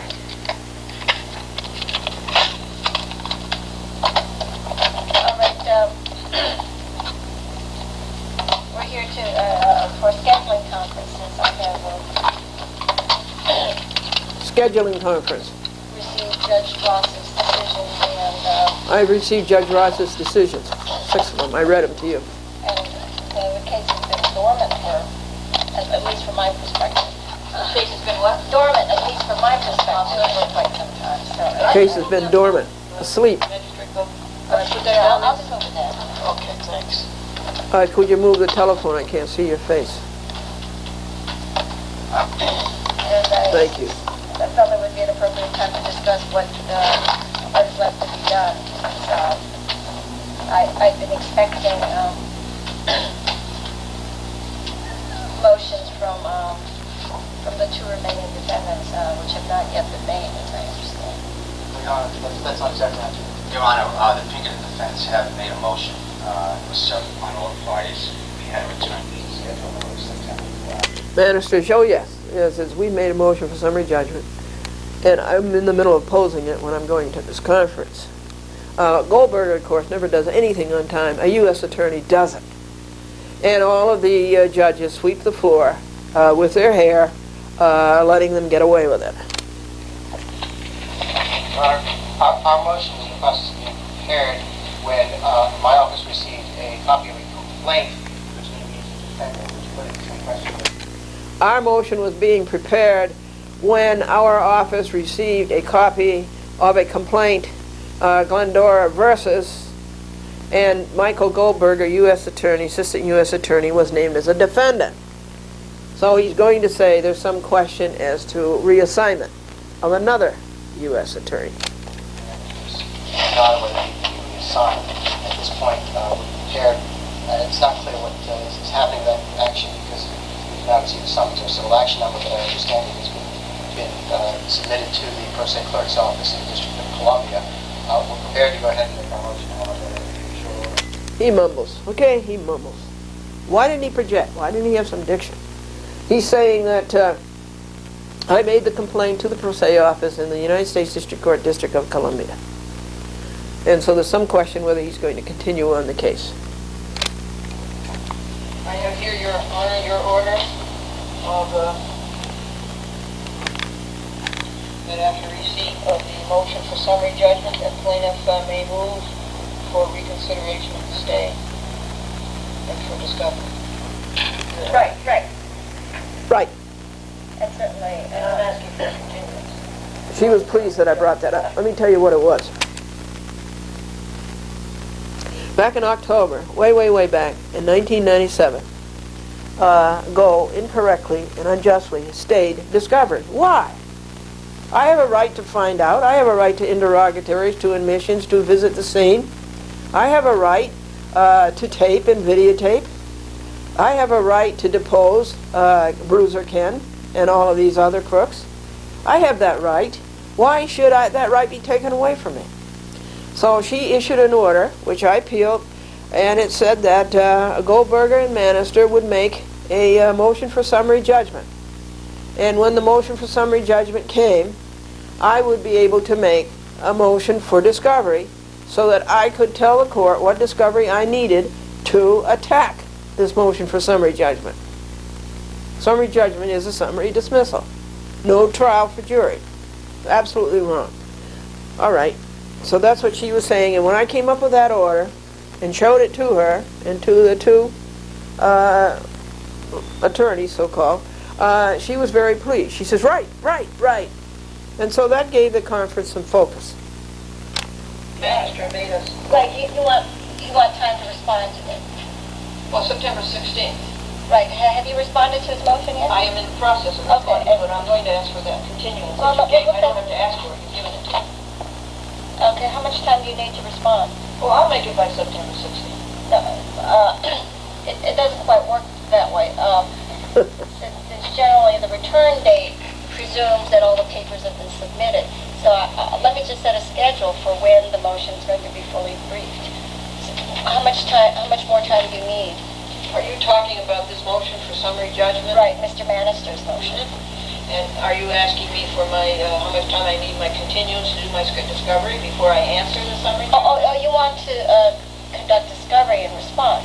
Well, that's what your orders gave me. I said you have a right to make a motion for discovery. Yes, I'd like to make that motion.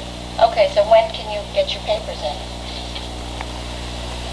The motion for discovery. Yes. Well, I think I can get it in by September 16th. Fine. Then I'm going to give Mr. Manister time to respond. Okay. So all I'm saying is that the return date generally presumes everything's submitted before then. So I will extend your time to respond to his formal motion for summary judgment at such time as make my ruling on your motion for discovery. Okay, then I'll listen to your guidance. Okay, so the quicker you get it in, and I'm not rushing you, if you need till September 16th, then that's fine. I'll give you till September 16th to make your motion for discovery, and Mr. Manister will be given time to respond. Your Honor, I'm assuming we also have the right to respond to that motion as well, correct? Yes. Goldberger, we'd like to respond to that motion also. September 16th is... September 16th. Okay. September 16th, Goldberger will have his, he says he will, wait and see. He will have his motion for summary judgment in by September 16th. Your Honor, I would assume I would need, say 2 weeks after that to respond.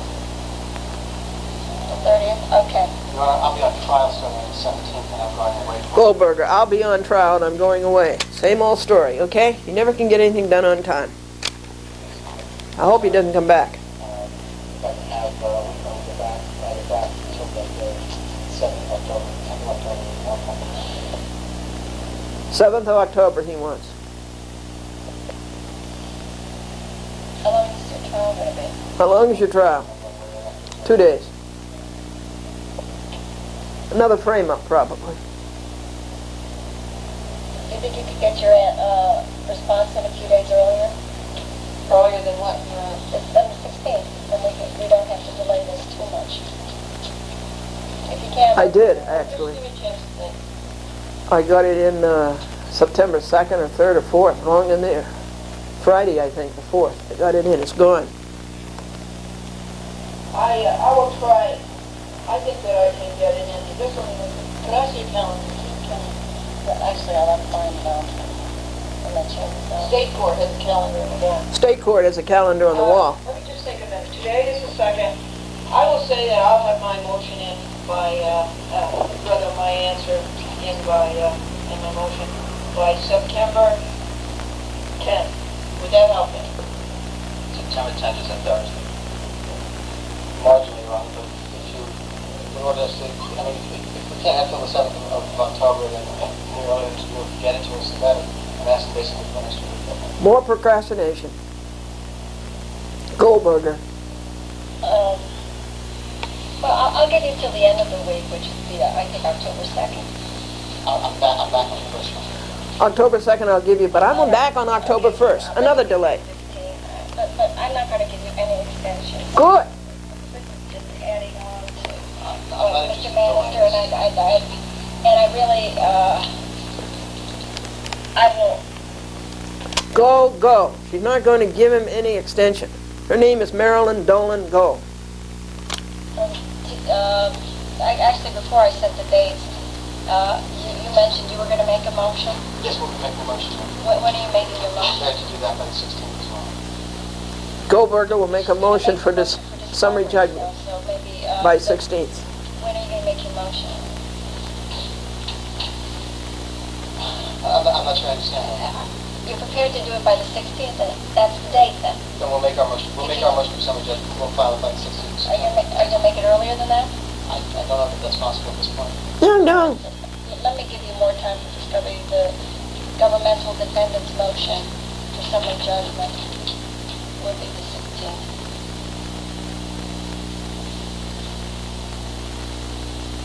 Anti-government. And then you should just do an omnibus motion for discovery directed at both motions. So how much time do you want to respond?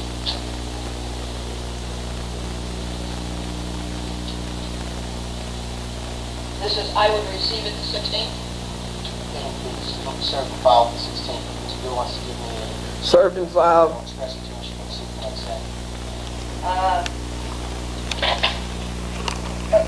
say. Does Glendora want to give Goldberger a home address, and it could come Federal Express? And Gold jumps in. She says, well, she has a post office box. You can send it express mail. Good for you, Go. There are P.O. boxes that can do express mail. Your Honor, would it help then if I got the answer in a week? A week later? Would that help September 23rd? It doesn't matter at this point. I just want to make sure you have enough time to do your arguments. If you want a little more time, I'll give you more time. 10 days? 10 days, okay. But I can go the 23rd if you like. I can make it by the 23rd if you like. 25th is a Friday. 25th? Is that enough time? Rather than having to... Yes, yes. Yes, it's enough time. I'm pro se. Extension, I just want to make sure you have enough time. Okay, everything's going, for me, is going to be in on the 25th. Okay. Is that what you said? Right. And just to save a little time for you, you can serve on the 25th but file sometime later. You know, that doesn't apply to me. What? I'm pro se. That didn't apply to me. Judge Ross's rule. I set it in when it's done.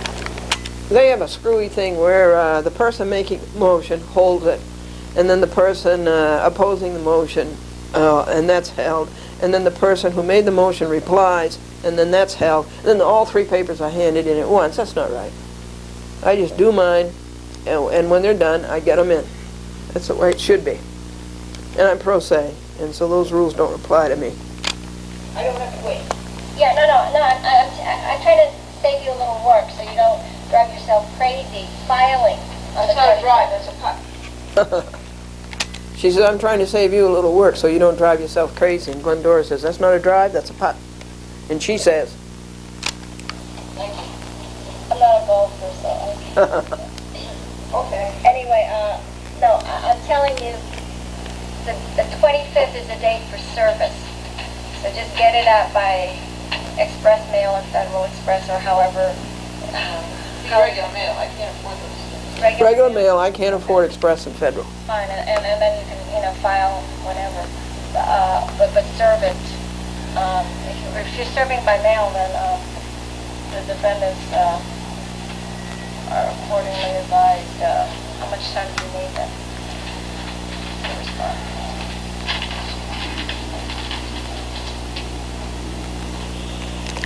Sometime the week of the 12th.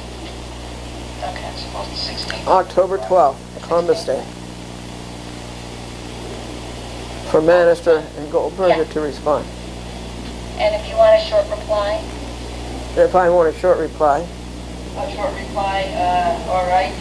Well, I mean, you can do it any length, but the 16th is a Friday? Yes, it's So if they send it by express mail, you will get it on the Monday. So following Friday's enough time? Okay. So that's the 23rd. Was that October 19th? We're back to Halloween. Remember last year? I remember that. We're back to Halloween. You remember last year? Oh, I remember that.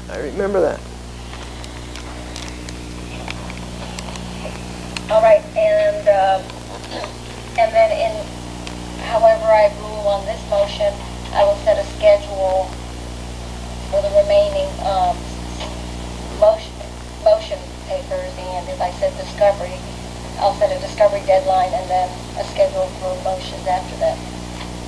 You set a scheduling order for discovery? No, assuming I grant discovery, then I'll set a schedule for completion of discovery and a date for submissions. If I deny the motion, I'll just simply set a date, a schedule for motion, your response and the defendant's reply.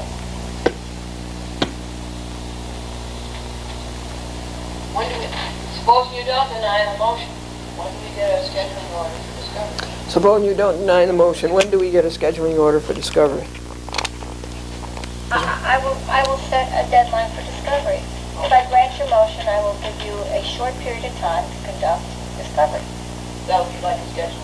Right, And 16. right, and you know, and I'm sure you've already covered it in your many submissions to me what discovery you need, so that gives me some sense of how much time is necessary. If you want to tell me, you know, certainly in your motion for discovery, you're going to tell me the importance of that discovery, and if you think you need extra time in conducting the discovery, you can also point it out. Thank you. Okay. Thank you. Now, whether or not I permit discovery, when the motion is ready to be briefed, i.e., if I don't grant discovery, when you get my order, if I do grant discovery at the end of the discovery deadline, how much time do you need to prepare your response to the defendant's motions? Repeat, please. Repeat, please. At a certain point in time, whether or not I grant discovery, you're going to have to be prepared to start preparing your response to the defendant's motion papers. If I grant discovery, then that time period will begin from the completion of discovery. If I deny your discovery, it will be from my denial. Now, how much time do you need to respond to the motion papers? A month? Yes. Okay, I'm just writing a note to myself. Yes. I'll have to look at all the submissions, and I'm going to ask the defendant to send me a courtesy copy of. Defendant, send me a courtesy copy. There's no way I can. Well, I should think they would either. Anyway, she didn't have to ask. You know, whether or not discovery is appropriate without looking at the motion papers. And then 2 weeks from. Of course discovery is appropriate. How do I prosecute my case without discovery? Yes. Okay. And I don't get a reply. There's no sir reply. No, sir, I reply. wouldn't recommend it. Okay. Don't recommend it. But, at the danger of being repetitious, do you have any idea when that might be? Because if you're talking about December. What? This last, when you scheduled a month for it. It depends on whether or not I grant discovery. I mean, if you do grant discovery, I think it might be December. Given that the submissions aren't going to be done till the end of October, it certainly will go beyond that. Go beyond December. Based on the discovery you've been seeking, All right. I'm going to give you at least 2 months for discovery. At least 2 months for discovery. Okay? Yes, thank you. Okay? Yes, thank you. Are you leaving? She just got up and left. We have today. Okay, I just would like to draw additional attention Draw additional attention to Judge Ross's orders that said, Judge Ross's order that we all must proceed in a constructive fashion. Okay. I hope you feel that we've done that today. I hope you feel we did that today. Thank you. And Mr. Gills was that we proceed in an efficient and productive manner. Okay, well, I strive to do that in every case. Unfortunately, it is hard to accomplish, but we'll do our best. Are you looking at hearings on these oral hearings, oral arguments, or I generally take discovery motions on submission. on submission? Submission, no oral argument. Okay, and Mr. Buell, the schedule is satisfactory with you? Okay, fine. Mr. Buell, is the schedule satisfactory with you? Franklin said yes. Franklin went all the way to Brooklyn and said one syllable. Yes. That's it.